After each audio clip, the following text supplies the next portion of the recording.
आदरणीय अजय नंदू जी, दीपक सिंह जी, राशिद अली जी, नसीमुद्दीन सिद्दीकी जी, इमरान प्रताप गढ़ी जी, विजेंद्र सिंह जी, बेगम नूर बानो जी, गजराज सिंह जी, संजय कपूर जी, नीम अफजल जी, ओमवती जी, कमल किशोर जी, शहबाज पठान जी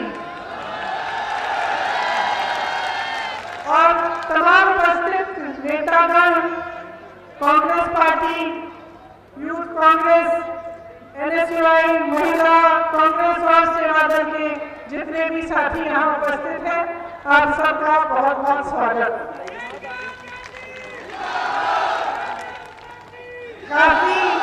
काफी धूप हो रही है, कुछ समय से आप बैठे हैं। हाँ,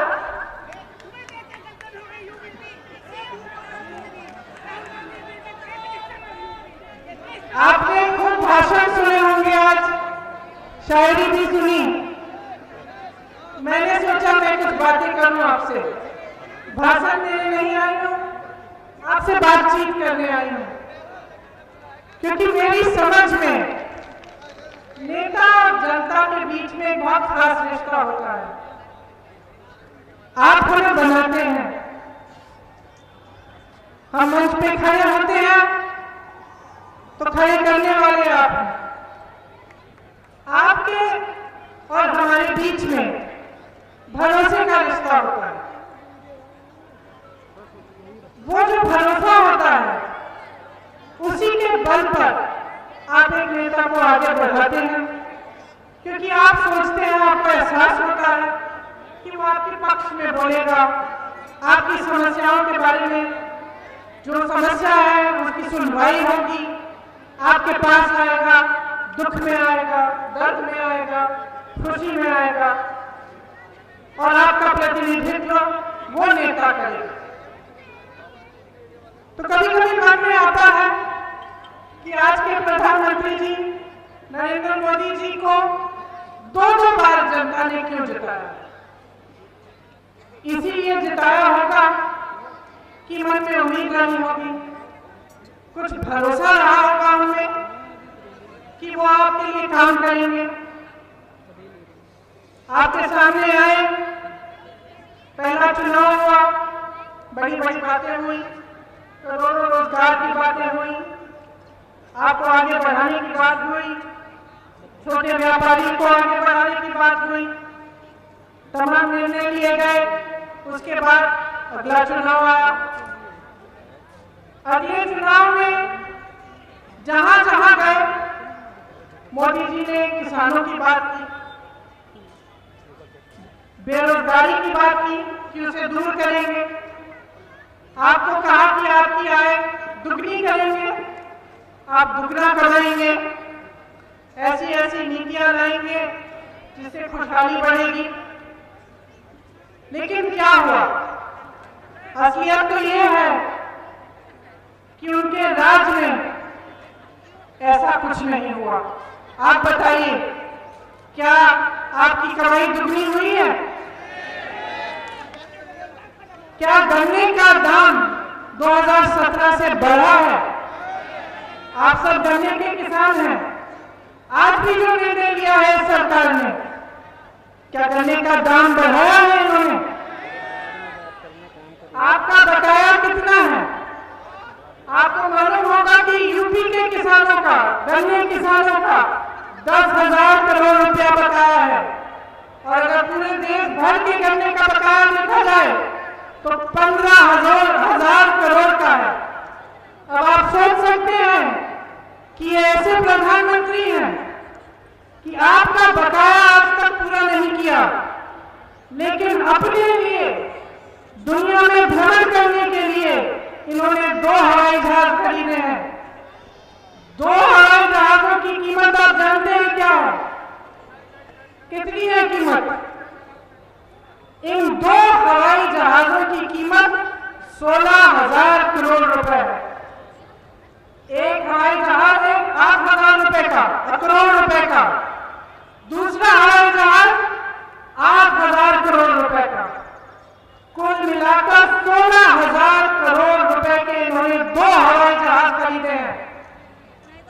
कि 15,000 करोड़ रुपए में इस देश के एक एक गन्ने किसान का बकाया वो वापस कर सकते थे। आपने पढ़ा होगा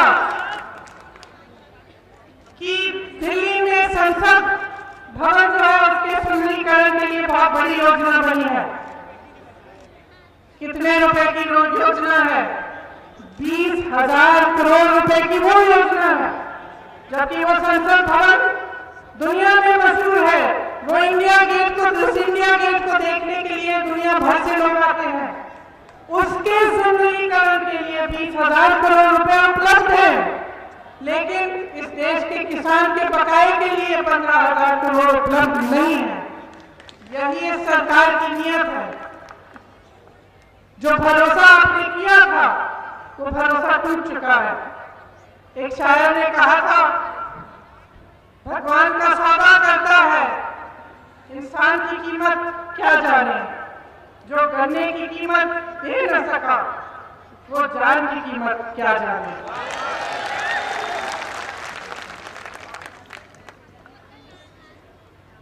अब जैसे कि आपके ऊपर काफी संकट नहीं थे, इस सरकार ने 3 नए कानून जारी किए हैं। और जितना भी आंदोलन हो रहा है देश में, जो किसान 80 दिनों से दिल्ली के बॉर्डर पे सर्दी में इतने दिनों से बैठे हुए हैं, अब गर्मी की तैयारी कर रहे हैं, वो किस लिए बैठे हैं? प्रधानमंत्री जी कहते हैं कि ये जो कानून बने हैं ये किसान की भलाई के लिए बने हैं। ठीक है, मान लेते हैं कि किसान की भलाई के लिए बनाए हैं आपके कानून। तो जब किसान मना कर रहा है, जब किसान कह रहा है कि भैया मुझे आपके कानून नहीं चाहिए, तो आप इनको वापस क्यों नहीं ले लेते? क्या किसी की भलाई जबरदस्ती करते हैं? क्या आपकी समझ इस देश के करोड़ों किसानों की समझ से ज्यादा है? क्या ये नहीं जानते कि इनकी भलाई के लिए क्या है, क्या नहीं है?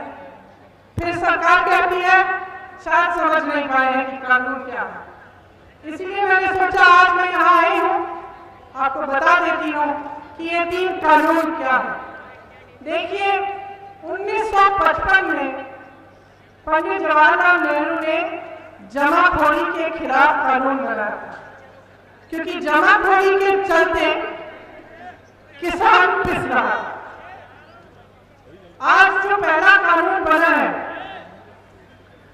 उससे इस सरकार ने जमाखोरी करने की पूरी अनुमति दे दी है। इस कानून के जरिए बड़े बड़े खरबपति, बड़े बड़े उद्योगपति कितना भी आपसे सामान खरीद सकते हैं और कितना भी सामान जमा कर सकते हैं। कोई रोक नहीं है, कोई पाबंदी नहीं है। इसका मतलब ये है कि उनकी पूरी तरह से मनमर्जी चलेगी। जब वो जमा करना चाहेंगे करेंगे, जब वो आपको कहना चाहेंगे कि अब आप खरीद नहीं सकते तो कहेंगे, जब आपको कहना चाहेंगे आप ये दाम नहीं मिलेगा, आज हम आपको कम दाम देंगे, तो वो भी कर सकते हैं। तो ये जो पहला कानून है, इससे जमाखोरी बढ़ेगी और पूरी तरह से सरकार ने बड़े बड़े उद्योगपतियों को जमाखोरी करने की अनुमति। दूसरा कानून ये है कि जिसको प्राइवेट मंडी खोलनी है वो खोल सकता है और बड़े बड़े खरबपतियों की बड़ी बड़ी मंडियां खुलेंगी। तो शुरू में से तो ऐसा लगेगा कि बहुत अच्छा है, अच्छी अच्छी मंडियां लगा रहे हैं, बना रहे हैं लोग, लेकिन इसमें क्या कहा है सरकार ने कि जो सरकारी मंडी है उसमें आपसे टैक्स लिया जाएगा और जो प्राइवेट मंडी है उसमें आपसे टैक्स नहीं लिया जाएगा। इससे क्या होगा? तमाम किसान प्राइवेट मंडी में जाएंगे, जैसे प्राइवेट मंडी में जाएंगे सरकारी मंडियां बंद होना शुरू होंगी। लेकिन सरकारी मंडी में एक चीज थी जो आपको मिलती थी, न्यूनतम समर्थन मूल्य आपको मिलता था। जैसे जैसे प्राइवेट मंडियां आगे बढ़ेंगी और सरकार की मंडियां बंद होगी, आपको न्यूनतम समर्थन मूल्य मिलना बंद हो जाएगा। इसके जरिए भी जो बड़े बड़े खरबपति उद्योगपति हैं फिर से अपनी मनमर्जी कर पाएंगे। मंडी उनकी है, दाम वो तय करेंगे, कितना खरीदना है, कब खरीदना है वो तय करेंगे। अब तीसरा कानून सुनिए। तीसरे कानून में यह लिखा है कि कॉन्ट्रैक्ट यानी ठेके पे किसानी होगी। इसका क्या मतलब है? इसका मतलब है कि बड़ा खरबपति आ सकता है आपके गांव में और आपको कह सकता है कि देखिए आप 10-15 किसान हो, आपके साथ मैं कॉन्ट्रैक्ट बनाऊंगा, आप गन्ना उगाइए और इस गन्ने के लिए मैं आपको 500 रुपए दूंगा। आपने मेहनत की, गन्ना उगाया, समय आया गन्ना बेचने का, आप उस खरबपति के पास गए, आपने उससे कहा कि 500 रुपए में आपने कहा था आप खरीदेंगे, तो ये बिल्कुल उसकी मर्जी है कि आपको कहते कि नहीं हमें तो अभी गन्ने की जरूरत ही नहीं। तुम्हें किसने कहा 500 का खरीदेंगे हम? 200 देते हैं, दे दो। फिर आप क्या करोगे? सबसे जो बड़ा जुर्म है इस कानून में वो ये है कि अगर ऐसी स्थिति पैदा हुई कि आपने कॉन्ट्रैक्ट कर दिया है खरबपति के साथ, आपने गन्ना उगा दिया, आपके साथ उन्होंने तय भी किया था कि दाम पे देंगे, अब वो कहता है कि भैया हमें जरूरत नहीं है, आप जाओ कहीं और बेच दो अपना, तो आप अदालत में भी नहीं जा पाएंगे, आपकी कोई भी सुनवाई नहीं होगी। ऐसा कानून बनाया है कि कोई कानून ही लागू नहीं होगा इन पे। और आप सोच सकते हैं कि अगर सिर्फ उस कानून में लिखा है कि आपको अगर सुनवाई करानी है एसडीएम तक जा सकते हैं, उनसे बड़ा एक अफसर है उनके पास जा सकते हैं। और आप सोच सकते हैं कि एक तरफ खरबपति, एक तरफ आप, क्या होगा? न्याय मिलेगा आपको? तो ये कानून जो बनाए हैं, तीनों कानून किसान के लिए नहीं बनाए गए, ये इनके पूंजीपति मित्रों के लिए बनाए गए हैं। और ये देश अंधा नहीं है, देख रहा है 60 सालों से क्या हो रहा है इस देश में। देश का एक एक देशवासी देख रहा है कि चाहे कुछ भी हो, बड़े से बड़े सरकारी उद्योग न हो, वो सब 2-3 जनों को बिक रहे हैं। इन्हीं के पूंजीपति मित्र सारी मीडिया चलाते हैं, इन्हीं के पूंजीपति मित्रों के द्वारा इनके चुनाव चलते हैं, इन्हीं के पूंजीपति मित्रों को पूरा देश सौंप दिया गया है। चाहे हवाई अड्डे हो, चाहे बड़े बड़े उद्योग हो, 75 सालों में जितना भी सरकार ने काम किया, बेरोजगारी को हटाने के लिए भी जो बड़े बड़े उद्योग बने सब बेच डाले, और जो अब तक बिके नहीं है उनको बेचने की भी योजना कर डाले।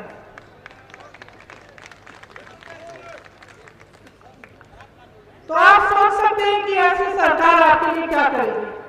और अगर अभी भी आपको इनसे उम्मीद है तो जरा गहराई से सोचिए कि आपके लिए कुछ करने नहीं वाले हैं। आज भी जब लाखों किसान इनके दरवाजे पे खड़े हैं तो वही प्रधानमंत्री जो अमेरिका जा सकते हैं, ट्रंप साहब के चुनाव में उनके लिए बोल सकते हैं, सभा कर सकते हैं, जो चीन जा सकते हैं, जो पाकिस्तान जा सकते हैं, कोई ऐसा देश नहीं है जो इन्होंने छोड़ा। सबने देखा और सबने टीवी पे देखा, कभी कहीं उनका स्वागत हो रहा है, कभी कहीं। और बताइए, अपने घर से 2-3 किलोमीटर दूर 3 लाख किसानों से जो वहां पे धरना मार रहे हैं, जो सिर्फ आपसे ये मांग कर रहे हैं कि प्रधानमंत्री जी हमसे आकर बात करिए, हमारी बात सुनिए। आप 2-3 किलोमीटर अपने घर से दूर उनके पास नहीं जा पाए, आप दुनिया घूम सके, बड़े बड़े हवाई जहाज खरीद लिए अपने लिए आपने, लेकिन आप उन किसानों की सुनवाई करने के लिए नहीं जा पाए। उल्टा क्या किया आपने? संसद में खड़े होकर मजाक उड़ाया। उन्हीं किसानों को आपने एक नया नाम दिया, आंदोलनजीवी, परिजीवी। परिजीवी होता क्या है आप सब जानते हैं, सब किसान। आपका अपमान किया, भरे संसद में हंसते हुए आपका अपमान किया। तो 215 किसान शहीद हुए हैं, उनमें से 25 साल का लड़का, मैं कुछ ही दिनों पहले रामपुर गई, उसके अंतिम अरदास में इतना दुख हुआ, मैं क्या बताऊं उस परिवार से मिलकर। एक 25 साल का बच्चा, उस परिवार को लगता है कि उसे गोली मार दी गई, वह शहीद हुआ। उसकी मां मेरे पास बैठी थी, पूरे समय कुछ बोली नहीं, आंखों में आंसू थे, और आप संसद में खड़े होकर मजाक उड़ा रहे हैं, आप परिजीवी कह रहे हैं, आपके मंत्री देशद्रोही कह रहे हैं। इसका मतलब है आप पहचान नहीं पाए, मोदी जी पहचान नहीं पाए कि देशभक्त और देशद्रोह में फर्क क्या है। कि सिर्फ एक देशभक्त शांतिपूर्वक आंदोलन में 80 दिनों से हर समस्या को झेलते हुए सड़क पर बैठकर शांति से आपसे मांग सकता है कि अपना अधिकार मिले उसे। सिर्फ एक देशभक्त कर सकता है। आप पहचान नहीं पाए, आपने मजाक उड़ाया। कल परसों हरियाणा के कृषि मंत्री का एक वीडियो निकला, हंस हंस के बोल रहे हैं, तो क्या हुआ, 215 लोग मर गए, तो क्या हुआ, वो तो घर में बैठे बैठे भी मर जाते, और हंस रहे हैं। देखिए, मैं शहीद के परिवार की बेटी हूं। शहादत बहुत बड़ी चीज होती है। शहादत को झेलने वाला जो शहीद है वो नहीं होता, उसका परिवार होता है। उस दुख को दिल में रखता है जीवन भर। उसका मजाक उड़ाने का किसी का अधिकार नहीं है, चाहे वो मंत्री हो, चाहे वो इस देश का प्रधानमंत्री हो, चाहे कोई भी हो। जो अपने अधिकार के लिए शहीद हुआ है वो पाक होता है, और उस पर उंगली उठाने का किसी को अधिकार नहीं है। और मैं फिर से दोहराऊंगी कि जो किसान आपके दरवाजे पे खड़ा है, नरेंद्र मोदी जी, जो किसान आपके दरवाजे पे खड़ा है, उसका बेटा आपकी सीमा पे खड़ा है।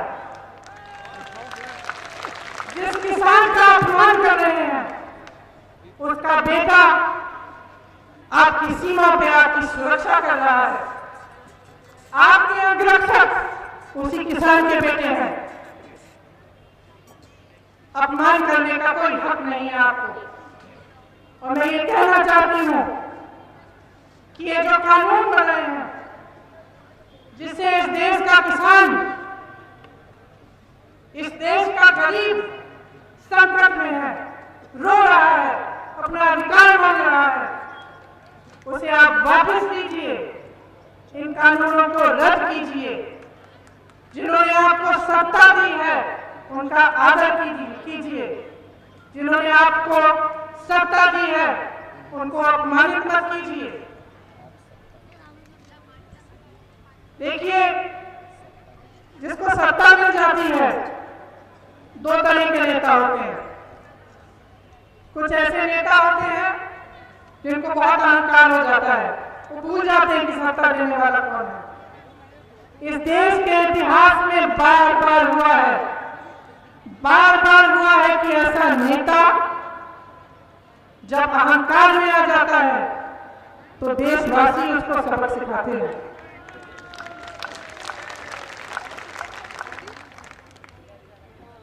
और जब देशवासी उसको सबक सिखाते हैं तब वो शर्मिंदा होता है, वो समझता है कि उसका धर्म क्या था। लोगों को बांटने का धर्म नहीं था, लोगों पर संकट डालने का धर्म नहीं था। उसका धर्म यही था कि वो जनता के लिए काम करे, जनता का विकास कराए, सर्वप्रथम जनता को रखे और अपने आप को पीछे रखे। ये उम्मीद की जा सकती है कि नहीं कि अहंकारी सरकार अपनी माया में से निकले और इन्हें समझ में आए कि इनका धर्म क्या है? मुझे नहीं लगता। 7 साल गुजर चुके हैं। 7 साल में जितने वादे किए सारे तोड़े। 7 साल में जो छोटा व्यापारी था उसकी कमर तोड़ी, किसान उसकी कमर तोड़ी, गरीब उसको मदद नहीं किया, सिर्फ अपने बड़े बड़े दोस्तों, अपने पूंजीपति मित्रों का की मदद की। तो अब मुझे नहीं लगता कि उम्मीद है कि आपके लिए ये काम करेंगे, लेकिन मुझे आप पर भरोसा है, इस देश की जनता पर भरोसा है और आपसे बहुत बड़ी उम्मीद है। मुझे उम्मीद है कि आप पीछे नहीं हटेंगे, कि आप अपने अधिकारों के लिए लड़ेंगे और इस लड़ाई में कांग्रेस पार्टी का एक एक कार्यकर्ता आपके साथ खड़ा रहेगा।